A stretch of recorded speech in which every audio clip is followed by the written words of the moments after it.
Is the United States, the world's largest economy, not going to repay its debts? That's the question on everyone's mind. The signs are quite telling. Officials within the Biden administration have publicly raised alarms about Washington's weakening fiscal health. The billions of dollars poured into Ukraine, and even domestically rather generously, are now coming back to hurt President Joe Biden. What these expenses have done is increase the government's borrowings sharply and put the US Treasury under severe strain. So much so that the government is now dangerously close to its legal borrowing limit. Why has the US come to this? What's the politics behind it all? And is there a way out for Washington? US Treasury Secretary Janet Yellen on Friday warned that the nation will hit its $31.4 trillion borrowing limit next week and could run the risk of a debt default starting early June. She said her department will be forced to start taking certain extraordinary measures to prevent the United States from defaulting on its obligations. In a letter to House Speaker Kevin McCarthy, Yellen said, and I quote, "Presidents and Treasury Secretaries of both parties have made clear that the government must not default on any obligation of the United States." She added, and I quote, "Yet, the use of extraordinary measures enables the government to meet its obligations for only a limited amount of time." Yellen predicted that the emergency measures can last only till June. So, effectively, US lawmakers have around 5 months to decide whether to suspend or raise the debt limit. Until then, the two measures that Treasury has in mind to reduce debt are redeeming existing and suspending new investments in the Civil Service Retirement and Disability Fund and the Postal Service Retiree Health Benefits Fund. It is also likely to suspend reinvestment in the Government Securities Investment Fund of the Federal Employees Retirement System Thrift Savings Plan. So, what's the debt limit all about and why is it important? In simple terms, it is the amount of money that the US government can legally borrow to meet its financial obligations, such as Social Security, military salaries, and Medicare benefit payments. Congress last month had fixed this limit at $31.4 trillion, and reportedly, the nation's current national debt itself stands at $31 trillion. Just to be clear, if Washington defaults on its debt payments, it will hardly be in a position to pay off its bills, including salaries, or even sustaining subsidy schemes.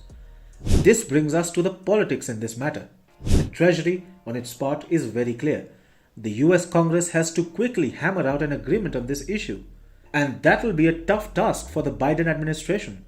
As things stand, the Republicans have a majority in the House of Representatives, while the Democrats are ahead in the Senate. The Republicans have one condition to raise the debt limit. Democrats must make big cuts in spending. As Representative Steve Scalise explained, and I quote, "When you're dealing with the debt limit, you're also putting mechanisms in place so that you don't keep maxing it out. Because if the limit gets raised, you don't go to the store the next day and just max it out again, like with a credit card." He also added, "You start figuring out how to control the spending problem.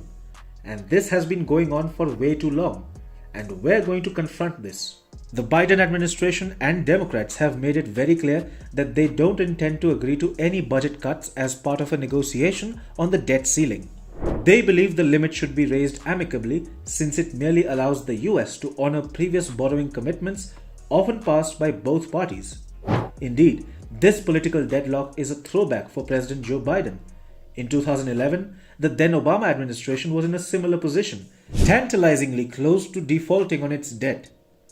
Republicans then maintained the same demand of cutting spending in exchange for a debt ceiling increase. In the end, a deal was reached that was partly brokered by Joe Biden, who was then the vice president, but not before some heavy turmoil in the financial markets. For context, the US government defaulting would have massive repercussions around the world.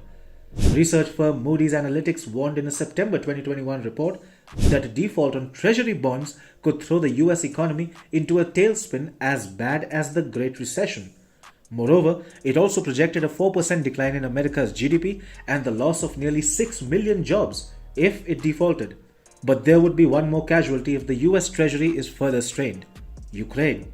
One of the biggest spending by Joe Biden has been the $100 billion in aid to Ukraine. The administration has poured money and weapons worth billions into Kiev and has vowed to do so going ahead. But that comes at a cost. Washington hasn't caught up with Ukraine's rapid demand for weapons, causing a massive decline in America's own inventory. As a result, the US Navy has also signaled that it may have to ultimately decide between arming itself or the Ukrainians. Joe Biden faces a similar predicament on the economic front. He has to choose between spending billions of dollars elsewhere with minimal accountability or saving his own nation. What will President Biden choose?